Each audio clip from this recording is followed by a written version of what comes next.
you're going to show up to play, and you're going to lollygag through this scrimmage, through this drill. I'm going to beat you. I'm going to let you know I beat you. I'm going to want you to reconsider your professional life choice. Let's dive into your mindset, because I really think that you have so many things that translate beyond sports. When we talk about mindset and beliefs, we talk about limiting beliefs as sort of being the ceiling of your potential.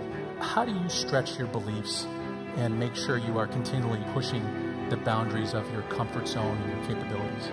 I just dream. I dream. I have dreams, and dreams is they should be pure. I think a lot of times when we're born into this world, we actually wind up going backwards. And it seems like the more we mature, the more responsible our dreams become. And the more governors we put on ourselves and our ability to dream and to reimagine. And it's always a fight for us parents and for you guys to make sure that your dreams always stay pure. So it's not a matter of pushing beyond the limitations or expectations. It's really a matter of protecting your dreams, protecting your imagination. That's really the key. And when you do that, then the world just seems limitless. What does that mean to be fearless? Why is that such an important part of the Mamba mentality? Well, man, because I think the greatest fear that we face is ourselves. It's not anything that's external or anything that's superficial. I think the greatest fear you face is yourself, because we all have dreams, and it's very scary sometimes to accept the dream that you have. And it's scarier still to say, okay, I want that.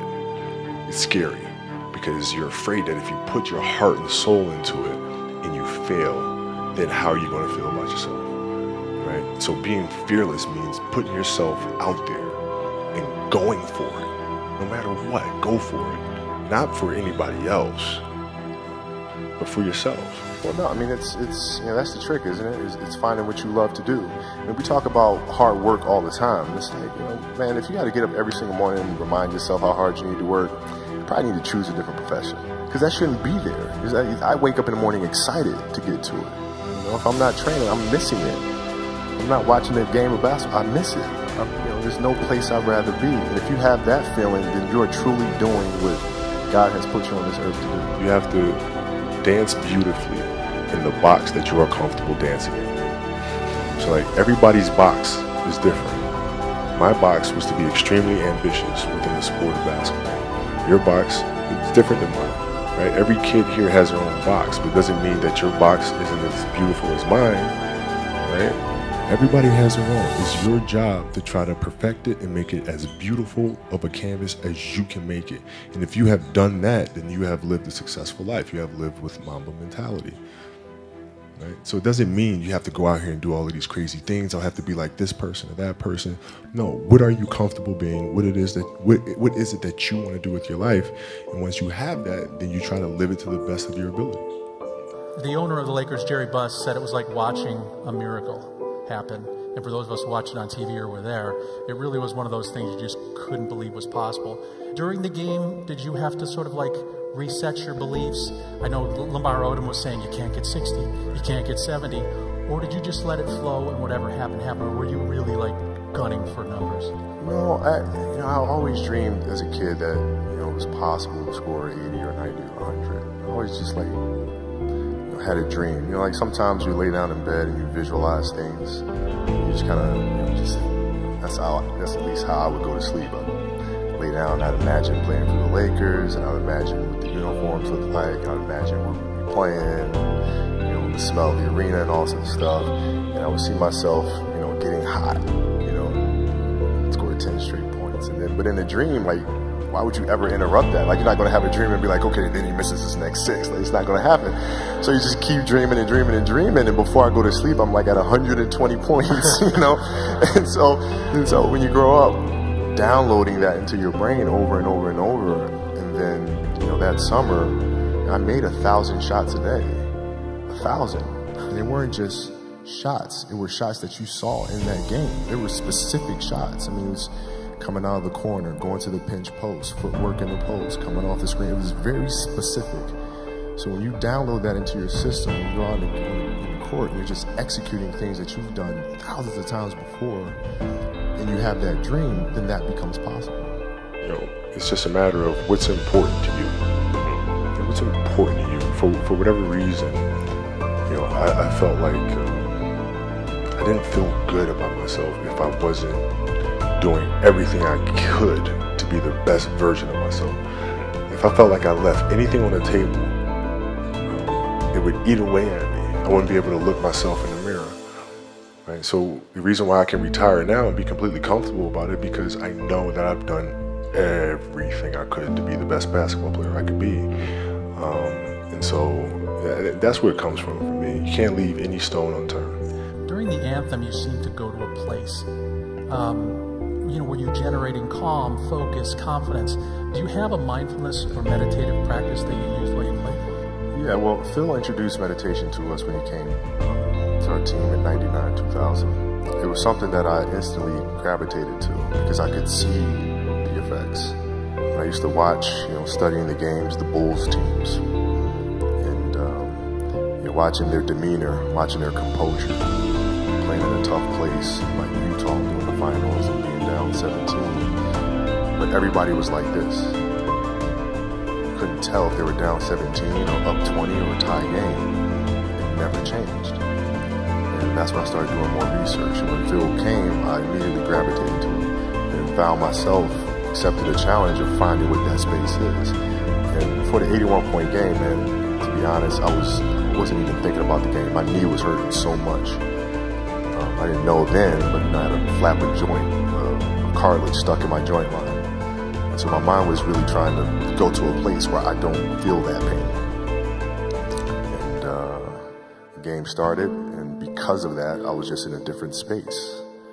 I wasn't worried about what was to come. I wasn't worried about what just happened. I was just here. And when you're just there in the moment, playing plays right in front of you, your focus is heightened because nothing else matters. And that's the space I've tried to get to. It's a perfect definition of mindfulness, in the present moment without judgment. If your job is to try to be the best basketball player you can be, right? To do that, you have to practice, you have to train, right? You want to train as much as you can, as often as you can. So if you get up at 10 in the morning, train at 11, right? 12, say 12, train at 12, train for 2 hours, 12 to 2. You have to let your body recover. So you eat, recover, whatever. You get back out, you train, start training again at 6. Train from 6 to 8, right? And now you go home, you shower, you eat dinner, you go to bed, you wake up, you do it again, right? Those are 2 sessions, right? Now imagine you wake up at 3, you train at 4, you go 4 to 6, come home, breakfast, relax, blah, blah, blah. Now you're back at it again, 9 to 11, right? Relax, and now all of a sudden you're back at it again, 2 to 4, and now you're back at it again, 7 to 9. Look how much more training I have done by simply starting at 4. Right? And so now you do that, and as the years go on, the separation that you have with your competitors and your peers just grows larger and larger and larger and larger and larger. And by year 5 or 6, doesn't matter what kind of work they do in the summer, they're never going to catch up because they're 5 years behind. Right? So it makes sense to get up and start your day early because you can get more work in. For me, it was just common sense. Like I can if I start earlier, I can train more hours, and I know the other guys aren't doing it because I know what their training schedule is. Right? So I know if I do this consistently over time, the gap's just going to widen and widen and widen and widen and widen, and they won't be able to get that back. So to me, it was just common sense. I'm like thinking, how can I get an advantage? Oh, start earlier. Yeah, let's do that. When did you start doing that? Man, in high school. My first class in high school was at 7:45. I used to get to the gym around 5 a.m. There was a year I played Indiana Pacers in the finals.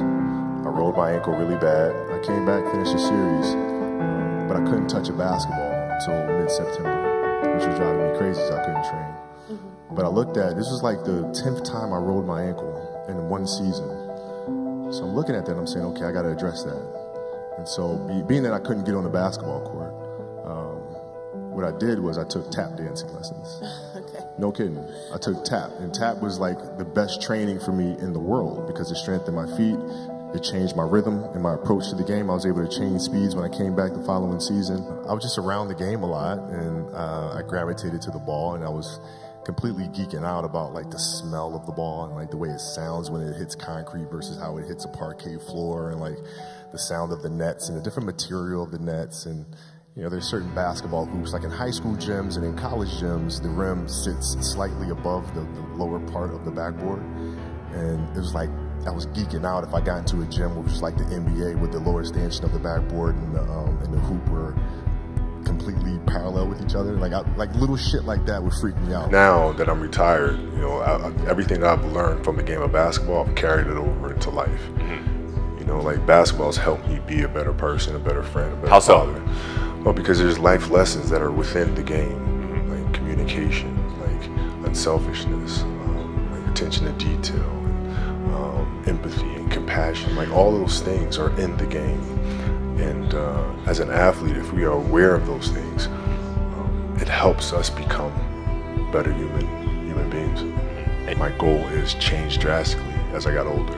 It's like as a kid, I said I want to be the best ever. Right? And now you go through your life and everything you do is try to be the best ever, be the best ever, be the best ever. And as you get older, you start understanding that those things are very superficial things. Right? And everybody has a different opinion about it. No matter what you do, I can win 20 championships. There's always an opinion on who's the best. Everybody has different opinions.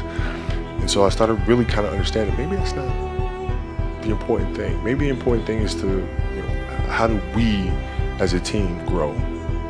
How do I help my teammates be better? So that was the first change for me.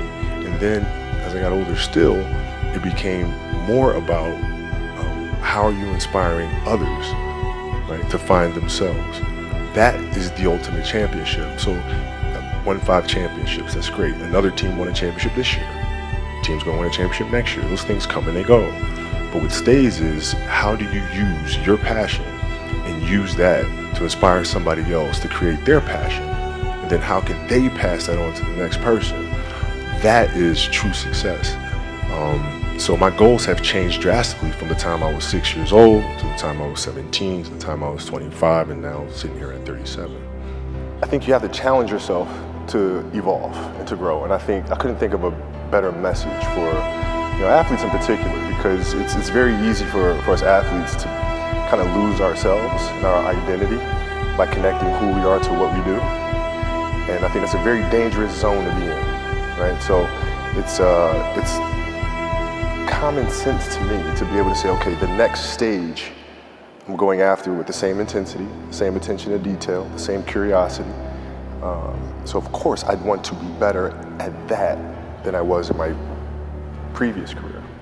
That's a pretty high bar, though. You have enough energy left for that orange, I guess. We're going to find out, right? I mean, that's the thing. You know, you go for it, and you do all you can. You learn as much as you can. You continue to try. You continue to improve. You continue to evolve. And then you can see who you are, right? You know, 20 years from now, I can look in the mirror and say I gave it my best shot, and we did the best we could, and see where we end up. I mean, it's the curiosity. I think the curiosity is the most important thing. I mean, it's you know, it sounds really weird to say, but you know, like leadership lessons. You know, I learned leadership lessons just from walking in the park and just observing nature, and the sun's relationship with nature, and relationship with the moon, and the sun understanding when to be present and when to go away, right? Because as a teammate, it was like, dude, the sun's out all damn long. You're gonna sunburn a hell of a lot of people, right? So if I'm playing this game and I'm on top of my guys for 48 minutes, dude, you're gonna sunburn every single teammate there, right? So there's certain times where it's important for the sun to be present. There's other times it needs to go away, right? And but there are life lessons that surround us at all times, and I've always been extremely, extremely curious about those things. As a leader of a team, it's also your responsibility to elevate the rest of the guys.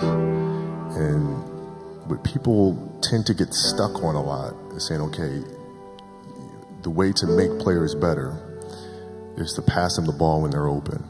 That's a very trivial way to look at things. What you have to do is you have to get them emotionally to want to be better. You have to get them to an emotional space where they wake up every morning driven to be the best version of themselves, right? How do you do that? And in practice, for me, it was a chance to drive them, to challenge them, right? And this is where you have to know your teammates, because if it's late, you just had a back-to-back and we had practice the next day and you show up, and guys don't feel like going through the motions, don't feel like practicing. It's important to know each and every one of them individually, personally. because then you know what nerve to touch. Some guys, it's like, okay, come on, let's, we can do this. That'll get them going. Other guys, no. You got to figure out what button to push. Powell was always Spain.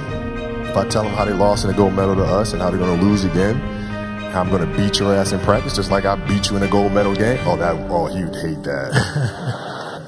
But that's what practice was. You have to drive them. You absolutely have to.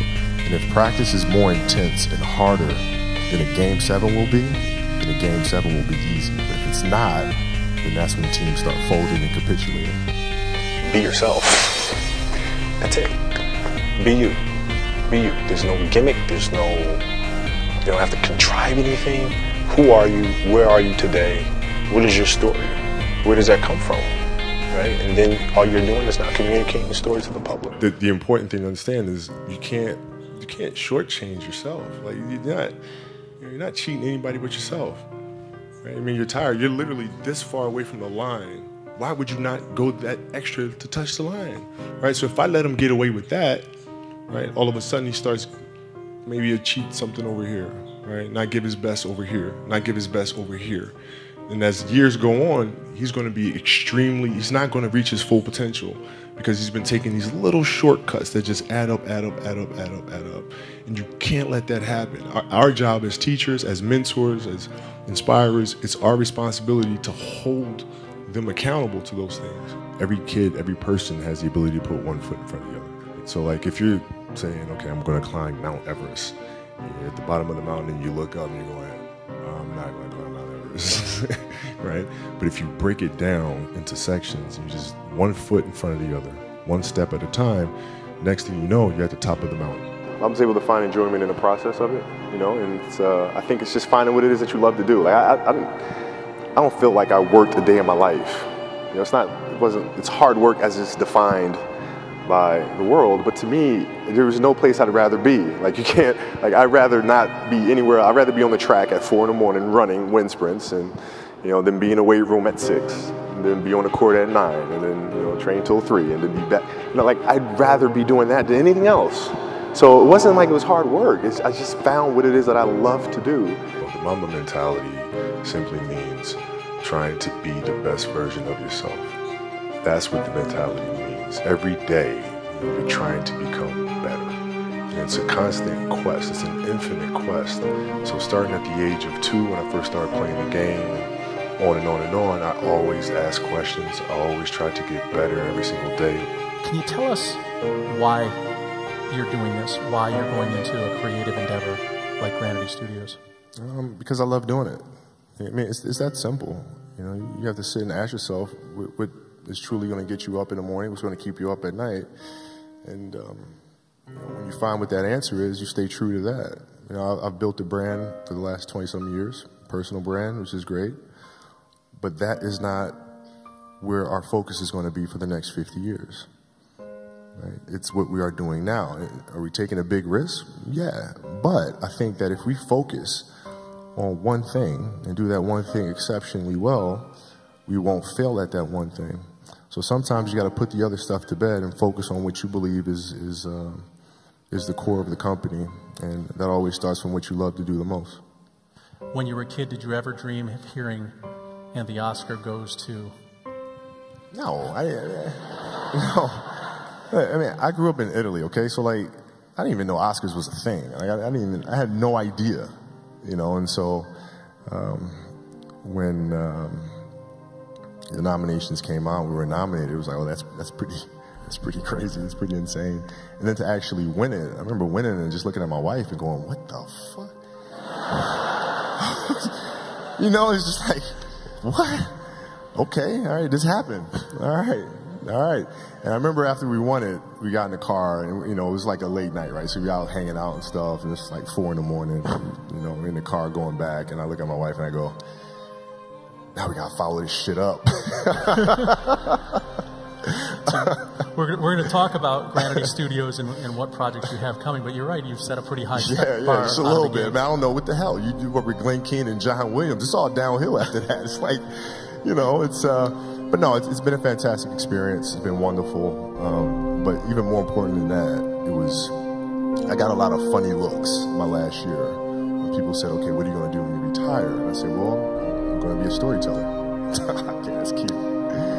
What is that? I tell stories. Okay, all right. But so when you retire, you're going to go through different stages. You're going to be depressed the first week, the second week. And they would tell me this all the time. And so I felt like the nomination was validation that this thing is real. And I can do this. I do have talent other than dribbling and shooting the basketball. I can actually write.